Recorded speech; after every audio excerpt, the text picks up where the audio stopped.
नमस्कार, मैं हूं पूजा सिंह और आप देख रहे हैं आर्यन टीवी नेशनल। चलिए बुलेटिन की शुरुआत करेंगे उत्तर प्रदेश की कुछ खास बड़ी खबरों के साथ। गोरखपुर में मुख्यमंत्री योगी आदित्यनाथ ने कहा कि रेलवे ओवरब्रिज और खाजूजी ओवर फ्लाईओवर का उद्घाटन किया गया। इस ओवरब्रिज को फ्लाईओवर बनने से शहर में यातायात सुगम और तेज होगा। इससे ट्रैफिक जाम कम होगा और लोगों की यात्रा आसान होगी। सीएम योगी ने कहा कि ये परियोजना गोरखपुर के विकास और नागरिकों की सुविधा के लिए महत्वपूर्ण है। वहीं उद्घाटन के दौरान स्थानीय अधिकारी और जनता भी मौजूद रही। ये दोनों निर्माण शहर के यातायात ढांचे को मजबूत करेंगे और आने वाले समय में लोगों की रोजमर्रा की आवाजाही में भी मदद करेंगे। तो वहीं गोरखपुर को सीएम योगी के तहत नई सौगातें मिले। नए ओवरब्रिज फ्लाईओवर का उद्घाटन किया गया। सीएम योगी ने इसका लोकार्पण किया, जहां फ्लाईओवर से ट्रैफिक भी होगा आसान, साथ ही लोगों को आवाजाही में सुविधा भी मिलेगी। तो वहीं गोरखपुर को ये बड़ी सौगात योगी सरकार की तरफ से, जहां अब नए फ्लाईओवर ब्रिज बनने से लोगों को सुविधा मिलेगी, आसानी होगी। जहां अब माफिया और मच्छर और इंसेफ्लाइटिस नहीं, बल्कि गोरखपुर की वर्ल्ड क्लास सड़कें, AIIMS, fertiliser, medical college, Ayush विश्वविद्यालय और गीडा में आ रहा ना निवेश, पूर्वांचल एक्सप्रेसवे का लिंक एक्सप्रेसवे आज एक गोरखपुर की पहचान बन रही है। एक नया गोरखपुर, नए भारत का नया उत्तर प्रदेश, तो नए उत्तर प्रदेश का नया गोरखपुर। और उस नए उत्तर प्रदेश के लिए अब बीमारू से ब्रेक थ्रू और ब्रेक थ्रू से पहचान की एक रिकोडिंग करने की प्रक्रिया के साथ अब उत्तर प्रदेश आगे बढ़ चला है। तो स्वाभाविक रूप से एक परिवारवादी और जातिवादी मानसिकता के लोग कैसे इसको बर्दाश्त करेंगे। जो दंगाइयों के हम परस्त थे, उनके सामने नाक रगड़ते थे दंगाइयों के सामने, आज जब दंगाई अपने बिल के अंदर घुस चुका है और जो घुसना नहीं चाहता था उसको जबरदस्ती नाक रगड़ करके आज प्रदेश को दंगा मुक्त करने का कार्य किया, तो उसके जितने भी हमदर्द थे वे सब परेशान हो उठे हैं, क्योंकि उन सब की आजीविका पर इसका बुरा असर पड़ गया है। हमने नौजवानों के लिए आजीविका के अवसर दिए हैं। ये डबल इंजन सरकार ने नौजवानों को सरकारी नौकरी भी दी है और निवेश का बेहतरीन वातावरण बना करके प्रदेश में निवेश की एक नई बहार बहाई है। निवेश आता तब है जब सुरक्षा का माहौल होता है। निवेश आता तब है जब अच्छा इंफ्रास्ट्रक्चर होता है। निवेश आता तब है जब स्केल को स्किलिंग में बदल करके नौजवानों को उन्हीं के गांव में, उन्हीं के जनपद में, उन्हीं के क्षेत्र में, उन्हीं के प्रदेश में नौकरी की सुविधा प्राप्त होती है। और हम कह सकते हैं उत्तर प्रदेश में आया हुआ 45 लाख करोड़ रुपए का निवेश का प्रस्ताव उत्तर प्रदेश के अंदर 1.5 करोड़ से अधिक नौजवानों के लिए नौकरी की गारंटी का दस्तावेज है। और उत्तर प्रदेश के नौजवानों को इसके माध्यम से आज उत्तर प्रदेश के अंदर नौकरी मिल रही है। आप जाइए ना, फर्टिलाइजर हो या एम्स, आपको देखना है गीडा से लेकर के धूलियापार तक आज एक लंबी श्रृंखला उद्योगों की लग चुकी है। यहीं के नौजवान को यहीं पे स्किल डेवलपमेंट करते हुए नौकरी और रोजगार की सुविधा प्राप्त हो रही है।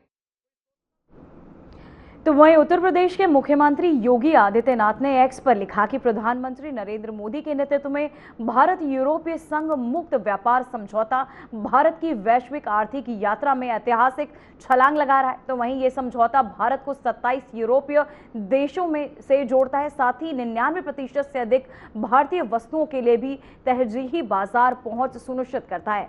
इससे 6.51 लाख करोड़ रुपए तक निर्यात क्षमता खुलने का अनुमान है। मुख्यमंत्री ने उन्होंने कहा कि ये समझौता किसानों, लघु मध्य उद्यमों और साथ ही विनिर्माण सेवा क्षेत्र और कुशल पेशेवरों के लिए अब आपको बता दें अवसर भी बढ़ाएगा, जहां आत्मनिर्भर भारत को और मजबूत भी करेगा।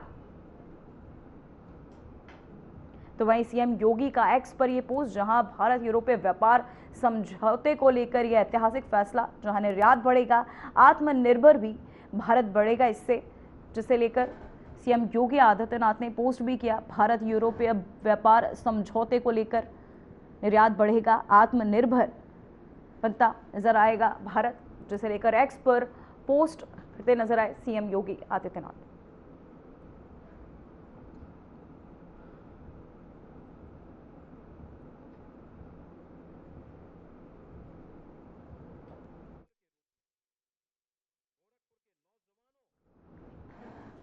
तो वहीं आपको बताते चले, भारत यूरोपीय व्यापार समझौता ऐतिहासिक, जिसे लेकर सीएम योगी आदित्यनाथ ने यह भी कहा कि निर्यात बढ़ेगा तो भारत भी आत्मनिर्भर भी बढ़ेगा। वहीं आत्मनिर्भर भारत को ये आपको बता दें मजबूत भी करेगा। सीएम योगी का एक्स पर पोस्ट।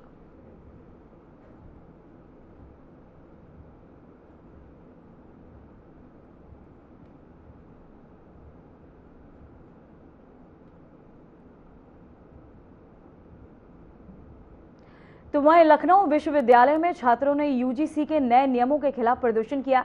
छात्रों का कहना है कि ये नियम शिक्षा में असमानता बढ़ा सकते हैं और उनके अधिकारों पर भी असर डाल सकते हैं। उन्होंने प्रशासन और विश्वविद्यालय से आग्रह किया कि ये नियम तुरंत वापस लिया जाए। प्रदर्शन के दौरान छात्र हाथों में फ्लिपकार्ट और बैनर लेकर अपनी नाराजगी जाहिर कर रहे थे। विरोध शांतिपूर्ण तरीके से हुआ, लेकिन वहीं आपको बताते चले लगातार प्रदर्शन करते नजर आए यूजीसी को लेकर।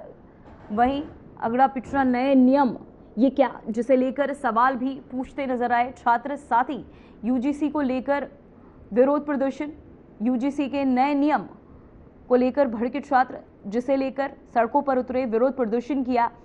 साथ ही लाखों की तादाद में छात्र प्रदर्शन करते नजर आए सड़कों पर उतरकर। वहीं आपको बताते चले ये नियम लागू होने से नाराज नजर आए छात्र।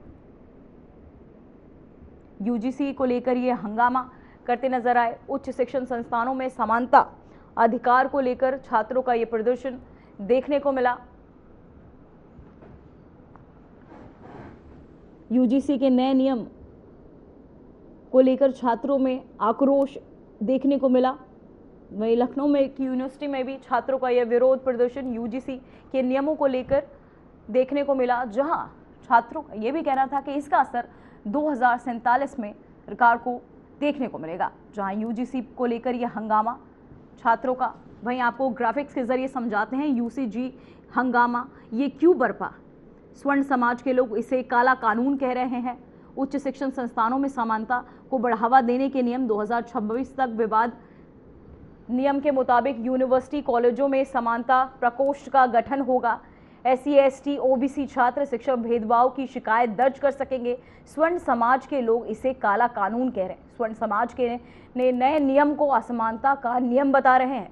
तो वहीं आपको बताते चले यूजीसी ने उच्च शिक्षण संस्थानों में समानता बढ़ाने के नियम 2026 लागू किए, जो अब शिक्षा जगत में विवाद का कारण बन गया है।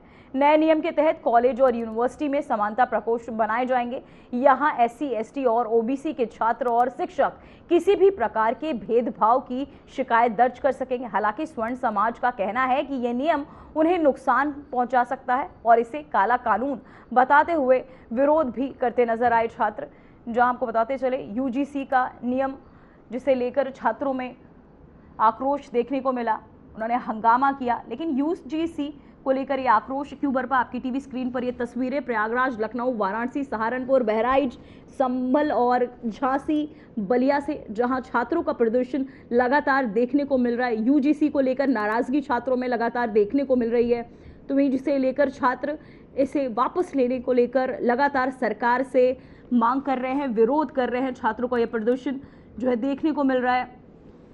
तो वहीं आपको बताते चले यूजीसी के नए नियम पर को लेकर ये पूरा विवाद देखने को मिल रहा है। प्रयागराज, लखनऊ, वाराणसी, सहारनपुर, बहराइच, संभल, झांसी की ये तस्वीरें, जहां छात्रों का ये प्रदर्शन देखने को मिल रहा है। अब आपको यूजीसी का नियम क्या है ये ग्राफिक्स के जरिए हम समझाते हैं। कॉलेज यूनिवर्सिटी में 24 घंटे हेल्पलाइन का गठन किया जाएगा। अब झूठी शिकायतों पर जुर्माना और निलंबन नहीं होगा। कॉलेज यूनिवर्सिटी में 24 घंटे हेल्पलाइन का गठन किया जाएगा। समानता समिति और SC ST OBC महिला का प्रतिनिधित्व जहां यूजीसी के नए नियम पर यह पूरा विवाद छिड़ता हुआ जो ग्राफिक्स के जरिए हम दिखा रहे हैं, वही समता समिति के SC ST OBC महिला का प्रतिनिधित्व यहाँ रहेगा। अब झूठी शिकायतों पर जुर्माना और निलंबन अब नहीं होगा। क्या है यूजीसी का नया नियम, ये हम आपको ग्राफिक्स के जरिए दिखा रहे हैं। कॉलेज यूनिवर्सिटी में 24 घंटे, जहाँ आपको बता दें समता समिति के SC ST OBC महिला का छात्र मैं मानता हूँ, मैं मुझे विश्वविद्यालय में रहते आज मैं MA लास्ट ईयर में हूँ। कितने साल हो गए? 5 साल होने के हो गए। हम यहाँ पे ना कोई जाति देखता है ना कोई धर्म देखता है। हम लोग भाई एक साथ रहते हैं, खाते हैं, पीते हैं, रहते हैं, क्लास जाते हैं, साथ रहते हैं।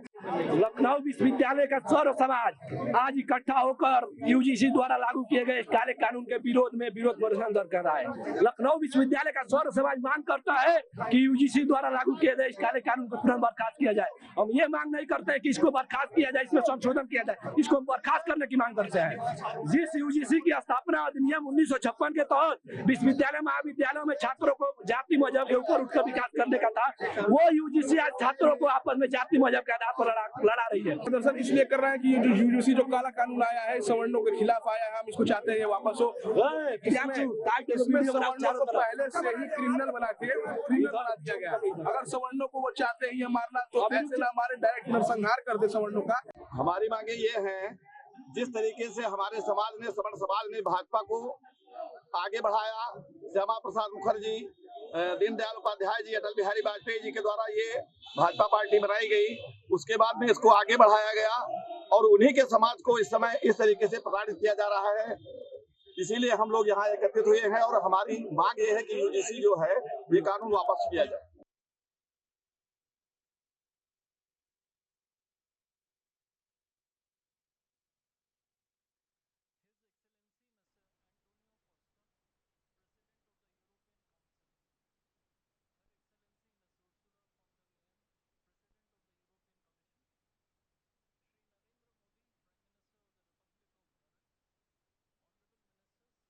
हर समाज इसका विरोध करता है और चेतावनी देना चाहता है, या तो ये काला कानून वापस ले लो, अन्यथा ये आज अंत नहीं है, शुरुआत है। पूरे हिंदुस्तान में शुरुआत हो चुकी है। सवर्ण समाज का सोशल मीडिया पर यूजीसी का चल रहा विरोध अब सड़कों पर उतर आया है। मंगलवार को सवर्ण समाज के सैकड़ों लोगों ने कलेक्ट्रेट में पहुंचकर राष्ट्रपति को संबोधित ज्ञापन सौंपकर यूजीसी के विरोध में ज्ञापन दिया है। उन्होंने सरकार से मांग की है कि यूजीसी बिल काला कानून है, इसे तत्काल वापस लिया जाए। सवर्ण समाज के सैकड़ों लोग कलेक्ट्रेट में पहुंचे और नारेबाजी करते हुए उन्होंने राष्ट्रपति को संबोधित ज्ञापन नायब तहसीलदार को सौंपा है और उन्होंने मांग की है कि तत्काल यूजीसी बिल को वापस लिया जाए। यूजीसी बिल सवर्ण समाज के लोगों के लिए बहुत ही खतरनाक है। उन्होंने मांग की है सरकार से, ऐसा बिल काला कानून है, इसको तत्काल वापस लिया जाए। आपको बता दें कि बरेली में सिटी मजिस्ट्रेट अलंकार अग्नोत्री के द्वारा यूजीसी बिल के विरोध में इस्तीफा देने के बाद में बरेली मंडल में विरोध प्रदर्शन करने वालों में भूचाल सा आ गया है और विरोध प्रदर्शन तेज हो गया है, जिसका उदाहरण शाहजहांपुर में देखने को मिला है। यहाँ पर सैकड़ों लोगों ने यूजीसी बिल के विरोध में ज्ञापन सौंपा है और मांग की है कि इस बिल को तत्काल वापस लिया जाए। आर्यन टीवी नेशनल के लिए शाहजहांपुर से अभिषेक मिश्रा की रिपोर्ट। यूजीसी कानून को लेकर उत्तर प्रदेश में लगातार विरोध प्रदर्शन देखे जा रहे हैं। वहीं सहारनपुर यूजीसी कानून के विरोध में प्रदर्शन जारी है। बात करेंगे कांग्रेस के जिला के समाज साथ मौजूद है, उनसे पूछेंगे प्रदर्शन क्यों किया जा रहा है और यूजीसी ऐसा कानून है उसको लेकर क्या की मांग है। यूजीसी कानून को लेकर विरोध प्रदर्शन किया जा रहा है, ऐसा क्यों विरोध किया जा रहा है, क्या इस कानून में क्या सच्चा है? क्या ये आप मीडिया बंधु नहीं जानते कि इसके विरोध क्यों किया जा रहा है? स्वर्ण समाज के लिए, उसके आने वाले भविष्य के लिए, उनके आने वाली पीढ़ियों के लिए एक काला कानून उन्होंने बना दिया है। सरकार ने उन्हीं से वोट बटोर के उन्हीं के खिलाफ उसे इस्तेमाल करने का काम किया है। जितनी सरकार इनके साथ मनमानी करेगी, उतना सरकार को आने वाले टाइम में इसका हर्जाना भुगतना पड़ेगा। और जो ये सरकार है, ये सरकार किसी भी वर्ग की सरकार नहीं है। ये सरकार जो है, सरकार पूंजीपतियों की सरकार है। ये हमें लड़ाने का काम कर रही है, देश में झगड़ा कराओ और राज करो, इनका यही काम है। ये जो है अपने पूंजीपतियों लोगों का पेट भरने का काम कर रही है। इस सरकार का हम हर तरीके से, तन मन धन हर तरीके से पुरजोर विरोध करेंगे और सब समाज मिलकर विरोध करेगा। अच्छा, लगातार कोई ना कोई हर बार सरकार ऐसा काम कर देती है, कभी आईएसआई करने को लेकर, कभी जाति धर्म को लेकर, तो क्या मोटिव है सरकार के? देखिए, सरकार के पास मुद्दों को लेकर कोई बात करने के लिए नहीं है। अगर सरकार महंगाई के ऊपर बात करे तो सरकार विफल है। सरकार अगर रोजगार के ऊपर बात करे तो सरकार विफल है। सरकार अगर भ्रष्टाचार के ऊपर बात करे तो सरकार विफल है। सरकार पर ये ऐसे मुद्दे होते हैं जिनसे जनहित की भावनाओं को भड़काया जा सकता है। इन्हीं मुद्दों पे सरकार हमें, पूरी जनता को, पूरे देश के नागरिकों को भड़काने का काम करती है और अपना तमाशा देखती है। देखते हैं किसान, कुछ लोग और मौजूद किसानों से बात करेंगे, इसमें किसानों का क्या कहना है। आजब सिंह जी, यूसीसी कानून को लेके आप विरोध प्रकट करें सभी लोग, तो आज प्रदर्शन है, क्या क्या इस कानून को क्यों विरोध किया जा रहा है? अच्छा, एक बात तो बताओ भाई, आपके चैनल के माध्यम से एक बात पूछना चाहते हैं। सोन समाज ने बीजेपी को वोट दिया, सरकार बनाई, और सरकार बनाने के बाद में ये सोन समाज के खिलाफ एक ऐसा कानून लेकर आए। पहले एक वो थे गवई न्यायाधीश, उन्होंने एक आदेश निकाला था कि 90% मुकदमे झूठे हो रहे हैं। तो इन्होंने क्या काम किया, इन्होंने कहा तुम्हें कानून लागू करने का अधिकार है, कानून बनाने का अधिकार संसद को है, और उसमें झूठे से भी झूठा मुकदमा होगा, जो बिल्कुल झूठा मुकदमा होगा, उसमें भी जेल जाना पड़ेगा सोन समाज को, और उन्हें 2 से 8 लाख मिलेंगे। उसके बाद में ये एक कानून लेकर आए हमारे बच्चों के खिलाफ। हमारे खिलाफ तो पहले भी आए थे। जिस सोन समाज ने इसे बनाने का काम किया, वही सोन समाज के बच्चों के खिलाफ ये कानून लेकर आए। उन बच्चों के साथ भी ऐसा ही होगा। यदि कोई वो शिकायत होगी और उसमें कमेटी की रिपोर्ट दे देगी तो उन्हें जेल जाना पड़ेगा, और जेल जाने के बाद में उसके सब अधिकार सीज कर दिए जाएंगे, पुलिस से निकाल दिया जाएगा। तो ऐसे कानून का हम पूर्ण विरोध करते हैं और जल्दी कोई घोषणा करेंगे, और यहाँ से शानपुर से एक बड़ी जनसभा संसद के लिए कुछ करेगी, तो संसद का घेराव किया जाएगा। हमारे साथ किसान और अन्य समाज के संत समाज के लोग, इनका कहना है जब तक कानून वापस नहीं होगा तब तक विरोध प्रदर्शन जारी रहेगा। आर्यन टीवी नेशनल के लिए जोगेंद्र ज्ञान, सहारनपुर।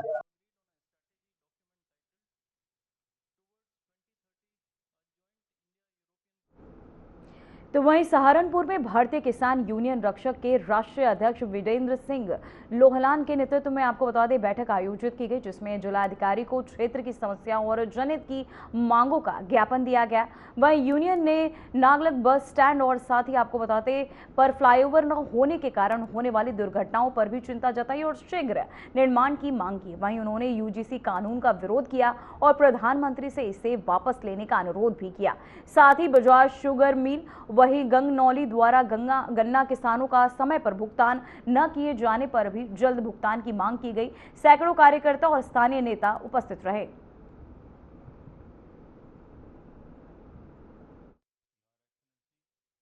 विषय तो हमारी गए थे, जो 3 विषय थे आज हमारी जो मांग थी डीएम साहब के यहाँ, जल्दी ने भी आपको बताई। एक तो जो है हमारी नागल में फ्लाईओवर की मांग, और डीएम साहब ने बहुत अच्छी तरीके से सुना, समझा और हमें आश्वासन भी दिया, परंतु हमने भी उन्हें कह दिया कि अगर हमारा 23 मार्च तक ये समाधान नहीं होता तो भारतीय किसान यूनियन रक्षक वहाँ पे अनिश्चितकालीन के लिए धरना प्रदर्शन करेगा। हमने सिर्फ अपनी बैठक करने पहले फिर अपना धरना प्रदर्शन करते, तो डीएम साहब ने आज बहुत ही अच्छी तरह से मेरे से बात करी है। उन्होंने कहा कि भाई आपका ज्ञापन दो, मैं ज्ञापन देख रहा आपका देख कर। हमारी मांग है एक तो नागल में फ्लाईओवर अगर 23 मार्च 1926 तक नहीं होता है तो किसी भी दिन वहां धरना प्रदर्शन शुरू हो जाएगा 26 मार्च के बाद। तो वहीं उत्तर प्रदेश से एक बड़ी खबर सामने आई। राज्य के GST deputy commissioner Prashant Kumar Singh ने अपने पद से इस्तीफा राज्यपाल को सौंप दिया है। प्रशांत कुमार सिंह ने स्पष्ट किया कि ये कदम उन्होंने प्रधानमंत्री मोदी और मुख्यमंत्री योगी आदित्यनाथ के समर्थन में उठाया है। तो वहीं जीएसटी डिप्टी कमिश्नर ने इस्तीफा दिया, जिसे लेकर सीएम योगी के समर्थन में उन्होंने ये फैसला लिया है। उनका ये कहना,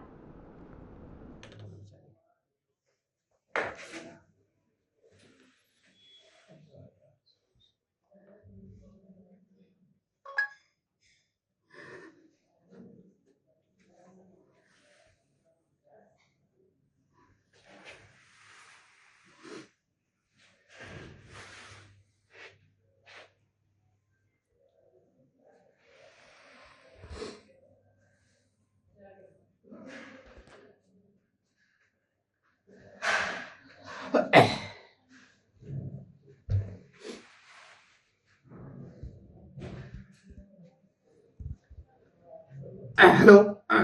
हाँ, मैंने इस्तीफा दे दिया है। हाँ, मुझे बर्दाश्त नहीं हुआ।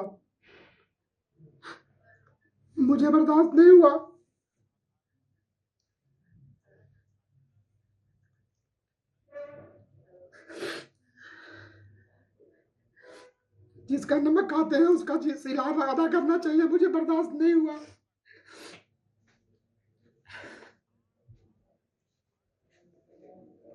सॉरी, पत्नी से बात कर रहा था मैं। मेरी 2 बेटियां हैं। 2 रात में सोया नहीं था और बहुत पीड़ा में था मैं।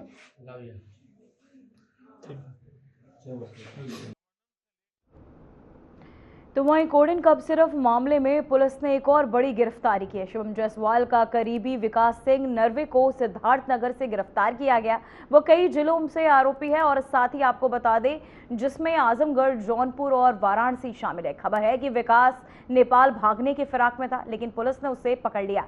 वहीं गिरफ्तारी के बाद पुलिस उससे पूछताछ कर मामले के अन्य पहलुओं का भी पता लगा रही है। विकास की गिरफ्तारी से इस केस में नए खुलासे भी सामने आए हैं और साथ ही उसकी उम्मीद भी जताई जा रही है, जहां पुलिस अब पूरे नेटवर्क और अन्य सहयोगियों की तलाश तेज कर रही है।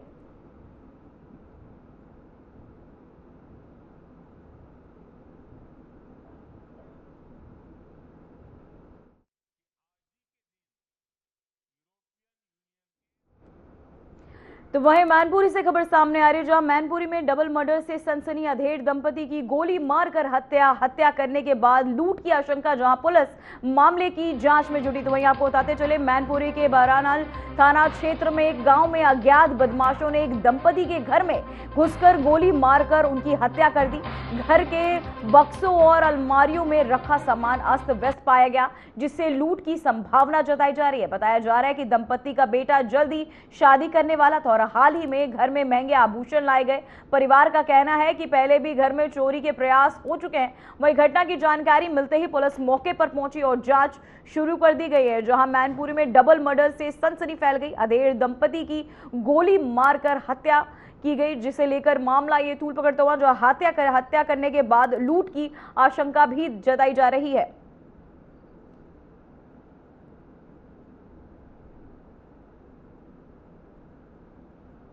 ये नहीं पता कई बार अटक हुआ, चौथी बार ये अटक हुआ है। हाँ, ये तो मतलब 3 बार तो अटैक किया है। घुसा बेंचा भी रह गया था इसके पास। तब जंगल से टेरो को तो लोग यहाँ आए।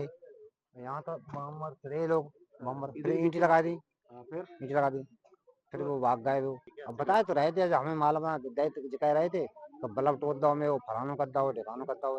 सो हमें साहब ना मालूम क्यों 3-4 बार अटैक आ चुका वो आदमी पे, तो कछ न कछ आदमी करिए। मुझे नहीं मालूम कौन सा दुश्मन तो नाच मिटो।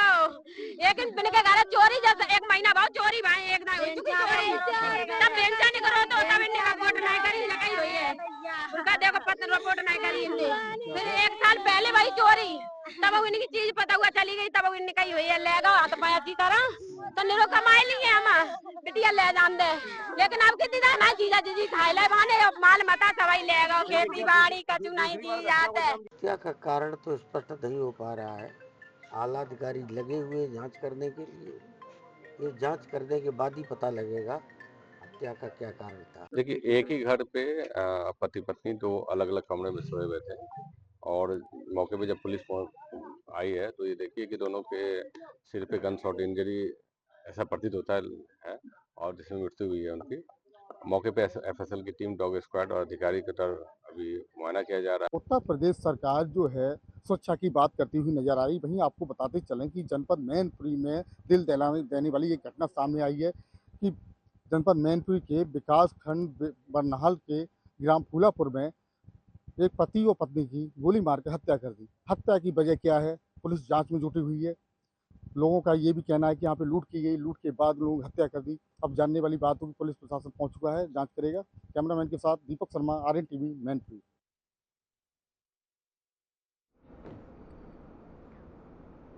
फिलहाल उत्तर प्रदेश की खबरों में इतना ही। देखते रहिए आरएन टीवी नेशनल। मुझे दीजिए इजाजत। नमस्कार।